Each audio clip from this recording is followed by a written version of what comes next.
Welcome to my YouTube channel. Today, I'm taking you through a full lash lift process, the perfect way to get naturally curled. Lifted lash without extensions. Step 1. Start by cleansing the lash to remove any makeup, oil, or residue. Clean lash help the solutions work better. Step 2.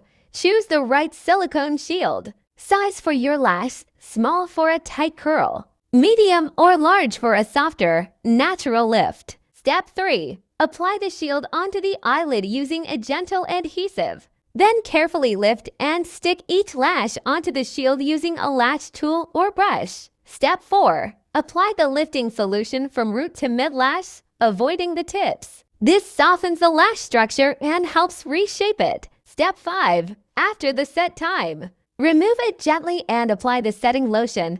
This locks in the new lifted shape. Step 6. Once that's done, clean off any residue and apply a nourishing serum too. Rehydrate and protect the lash. And that's it, beautiful.